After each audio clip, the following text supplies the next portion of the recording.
मैं Vishnu Agrawal morning time news India team के साथ जगदल के बीजेपी उम्मीदवार डॉक्टर राजेश कुमार के पास आया हुआ हूँ, जो इस वक्त हम लोग की टीम जगदल में है। तो डॉक्टर साहब, आप आईपीएस भी हैं, आप पीएचडी भी हैं, आपने सीए भी क्वालिफाई किया है और आपकी एक क्लीन इमेज भी है।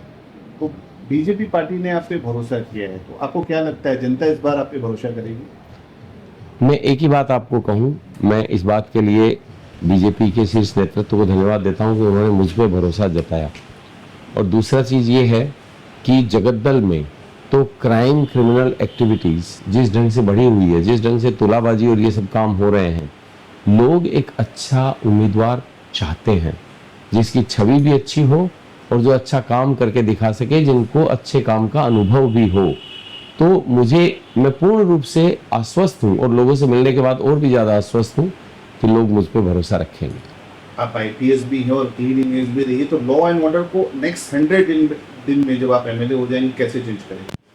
देखिए, लॉ एंड ऑर्डर चेंज होना बहुत छोटी सी कहानी है। आप जितने भी गुंडों को, क्रिमिनल्स को, बदमाशों को, एंटी सोशल्स को देखते हैं, उनके सर के ऊपर से अगर राजनेताओं का वरद हस्त हट जाए और कुछ जो छोटी चाटा पुलिस ऑफिसर उनको प्रोटेक्शन देते हैं, दो चीज़ अगर हट जाए तो उसके बाद उनकी कहानी तो वहीं ख़त्म हो जाती है। जो मैं हर मंच से कह रहा हूँ कि तुम लोग सुधर जाओ, तुम सरेंडर कर दो, हर मंच से मैं उनको एक ही बात कह रहा हूँ, जिससे कि वो लोग कहीं भी लोगों को डिस्टर्ब नहीं करें, अन्यथा 4 तारीख के बाद उनके ऊपर दृष्टांतमूलक कार्रवाई की जाएगी। सर, आपका लंबा प्रशासनिक अनुभव रहा है, आप सीपी भी थे, राजनीति में आके आप क्या चेंज करना चाहेंगे? भारतीय जनता पार्टी विश्व की सबसे बड़ी पार्टी है। हमने अपना संकल्प पत्र जारी किया है जिसमें 6 गारंटी हैं। सबसे पहली गारंटी है भय नहीं भरोसा।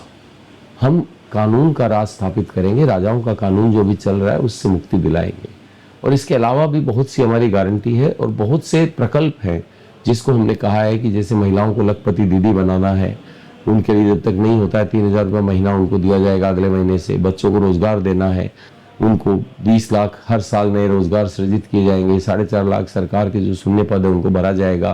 5 साल की छूट दी जाएगी, जब तक नहीं होगा तब तक उनको भी 3000 रुपये महीना दिया जाएगा। प्रधानमंत्री आवास योजना में सबको घर दिया जाएगा। प्रधानमंत्री सूर्य घर योजना में प्रत्येक घर पर बिजली लगाई जाएगी। आयुष्मान भारत योजना को शुरू किया जाएगा। ऐसे जितने प्रकल्प, हम अपनी प्राथमिकताओं पे काम करेंगे और जितनी तरह की गुंडागर्दी, क्रिमिनल एक्टिविटी आज के दिन चल रही है, तुलाबाजी, सिंडिकेट राज, भ्रष्टाचार, सब जगह से लूटमार, दलाल चक्र, इन सबको हम खत्म करेंगे तो आप देखिएगा कि जगद्दल एकदम बदल जाएगा। अच्छे डेमोक्रेसी को अच्छे वे में करेंगे और जो ये लूट मार चल रहा है इसको बंद कर देंगे। लेकिन सर, ममता बनर्जी का आरोप है कि आपकी जो बीजेपी सरकार है वो हिंसा को बढ़ावा देती है, सांप्रदायिकता को बढ़ावा देती है, क्या कहेंगे? बीजेपी पार्टी का कोई भी ऐसा चीज नहीं है। आज के दिन कोई एक चीज कहे कि एक पर्टिकुलर समुदाय दूध देने वाली गाय है, इनकी लात तो मुझे खानी पड़ेगी। कोई एक नेता कहे कि जो भी बांग्लादेश से घुसपैठी आ रहे हैं उनको आने दो, उनको वोटर लिस्ट में नाम छपवाओ, उनको आधार कार्ड दो, पैन कार्ड दो, राशन कार्ड दो। कोई एक नेता कहे कि अगर 5 मिनट के लिए मैं एक समुदाय विशेष को छूट दे दूं तो वो आपका 12 नहीं 13 बजा देंगे। हिंदू समुदाय को धमकी देने का काम करे। और उसके बाद मानी ये बात हो गई कि जो बांग्ला में कहते हैं कि चोरेर मायर बड़ो गला, आप खुद ये चीज कह रहे हैं कि आप सबसे बड़ी सांप्रदायिक हैं, आप सबसे ज्यादा नफरत फैलाने वाले हैं, आप सबसे ज्यादा लोगों के बीच विभेद करने वाले हैं, और आप ये बात कहते हैं कि बीजेपी इसको कर रही है। ये जो बातें हैं जनता सब जानती है। जनता जानती है चोरेर मायर बड़ो गला। किंतु सर, बंगाल में मांस मछली बंगालियों का भोजन है। ममता बनर्जी कह रही है कि अगर आपकी सरकार आती है तो मांस मछली आप बैन कर देंगे, खाने नहीं। अच्छा, आप मेरे को बताइए कि आज के दिन मांस मछली किस राज्य में बैन है? आसाम में क्या बैन हो गया है? त्रिपुरा में क्या बैन हो गया है? उड़ीसा में क्या बैन हो गया है? बिहार में क्या बैन हो गया है? उत्तर प्रदेश में क्या बैन हो गया है? कहाँ बैन हो गया है? किसी भी जगह तो बैन नहीं है। लोग जो चाहते हैं वो खाना चाहते हैं, जो खाना चाहे वो खाएंगे। किसी भी चीज पे तो कोई बैन बंगाल में है नहीं, बीजेपी शासित राज्यों में है नहीं, तो बंगाल में कैसे होगा? बंगाल का जो भी ऐतिहासिक गौरव है उसको हम हासिल करेंगे और किसी तरह की कोई चीज ऐसी होने नहीं जा रही।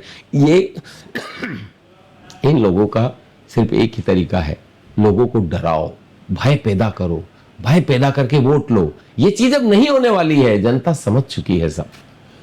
सर, प्रधानमंत्री मोदी ने ममता बनर्जी पे नारी उत्पीड़न का आरोप लगाया है, निर्भया कांड भी प्रीवियसली हुआ है, इसको आप कैसे देखते हैं? देखिए, बंगाल में ये कोई अकेली एकमात्र घटना नहीं है। इससे पहले आप पार्क स्ट्रीट वाला केस देख चुके हैं, संदेश खाली का केस देख चुके हैं, कस्बा लॉ कॉलेज का केस देख चुके हैं, अभया वाला केस देख चुके हैं, आरजी कार का, और बाकी भी।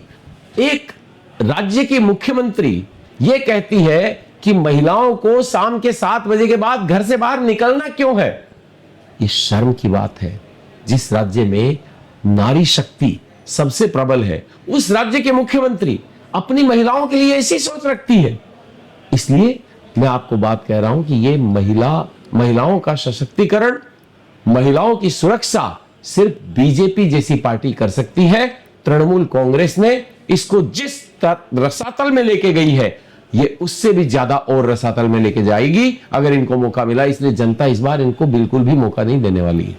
सर, जगदल एक तरफ पहले इंडस्ट्रियल हब था, अभी बेरोजगारी एक बड़ा मुद्दा है, आप इसको कैसे दूर करेंगे?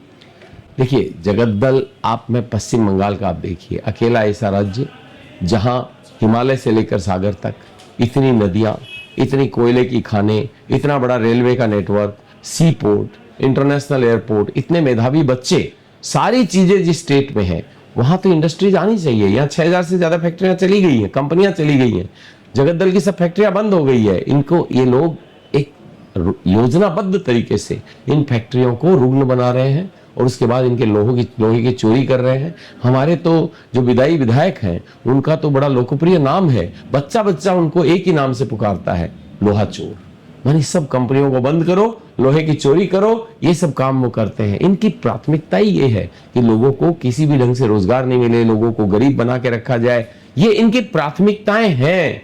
हम इसी को दूर करेंगे। जिस दिन बीजेपी का शासन आएगा, उसी दिन आप देखिएगा कि जो 6000 कंपनियां गई हैं वो तो आएंगी ही, कम से कम 15-20 हजार और कंपनियां यहां आएंगी जिनको काम शुरू करना है।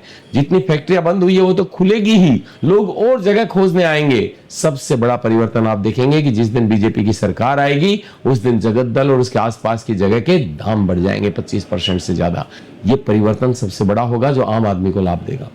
सर, हमारे एक व्यूअर हैं, उन्होंने अभी ट्वीट किया है, वो जगदल से ही अमिताभ हुआ और उनकी पत्नी ने कहा है कि हम लोग बहुत खुश हैं कि एक आपके जैसा कैंडिडेट इस बार जगदल से खड़ा है, ताकि उन्होंने ये मैसेज भी आपको दिया है कि यहाँ पर लॉ एंड ऑर्डर आप सुधारें और आपको बेस्ट विशेष भी भेजी है। आप उनके लिए क्या संदेश दें? मैं गुहा जी को और उनके परिवार को फिर हाथ करबद्ध तरीके से धन्यवाद देता हूँ। आप देखिए, लॉ एंड ऑर्डर सुधारना बहुत आसान है। ये सिर्फ क्रिमिनल माइंडेड पॉलिटिशियन और उनके पोषित कुछ चोटी चाटा पुलिस ऑफिसर ये मिलकर के काम करते हैं। बीजेपी की डबल इंजन सरकार में, बीजेपी की वो सरकार जो कानून का राज स्थापित करेगी, उसमें इन सब चीजों के लिए कोई जगह नहीं है। किसी भी राज्य में ऐसा कुछ नहीं हो रहा और हम ऐसा ऐतिहासिक काम करने जा रहे हैं और ऐसा मानी लोगों को दृष्टांत मूलक तरीके से इन लोगों को, अपराधियों को सजा दी जाएगी कि ये लोग, इनकी 7 पुश्तें भी याद रखेगी कि सजा किसको कहते हैं। इसलिए मैं बार बार हर मन से एक ही बात कह रहा हूं, सुधर जाओ, सरेंडर करो। 4 तारीख के बाद कोई बचाने नहीं आ पाएगा, क्योंकि जिन राजनेताओं पे और जिन भ्रष्ट पुलिस अधिकारियों पे तुम लोग ये सोच रहे हो कि ये लोग तुम अपराधियों को, तुम एंटी सोशल लोगों को, क्रिमिनल्स को बचा के ले जाएंगे, ये खुद अपने को बचाने में व्यस्त रहेंगे, तुमको कोई नहीं बचा पाएगा। सर, एक आखिरी सवाल, 93% वोटिंग फर्स्ट फेज में हुई है, आपको क्या लगता है, आपके फेवर में है या आपके अगेंस्ट में? देखिए, जब भी परिवर्तन की दस्तक आती है, जनता खुले मन से वोट देने के लिए आती है। ये परिवर्तन की दस्तक है। मैं तो दरवाजे दरवाजे पे जा रहा हूं, एक ही आवाज सब जगह से आ रही है, दादा पलटानो सरकार, इस सरकार को बदलना होगा। इस सरकार को वो बदल के मानेंगे। पहले फेज में 93% हुआ है, आप देखिएगा उससे भी ज्यादा संख्या में लोग वोट देंगे। लोगों को डर था कि शायद भय दिखा करके, बम चला करके लोग कुछ कर पाएंगे। पहले फेज में कुछ नहीं हुआ है, अभी कुछ छुटपुट घटनाएं हो रही है। हमने सीएपीएफ को, पुलिस ऑब्जर्वर्स को, पुलिस कमिश्नर को, सबको बोला है, निर्वाचन आयोग को बोला है, इन पे कड़ी से कड़ी कार्रवाई की जानी चाहिए। जिन गुंडों के नाम है, जिन्होंने पोस्ट पोल वायलेंस किया है, उन सबको भीतर रखना होगा। आप देखिएगा निर्वाचन एकदम पीसफुल होगा, बड़ी संख्या में लोग बाहर आएंगे और परिवर्तन की ऐसी सुनामी जिसको मैं देख रहा हूं ग्राउंड पे, आप 4 तारीख को देखेंगे। ऐसा परिवर्तन होने जा रहा है कि ये अपने आप को 50 से नीचे पाएगी तृणमूल कांग्रेस। जगदल का ये चुनाव सिर्फ 2 पार्टियों के बीच में नहीं है, बल्कि उम्मीद और वर्तमान के बीच में है। आपसे फिर मिलेंगे, तब तक के लिए धन्यवाद।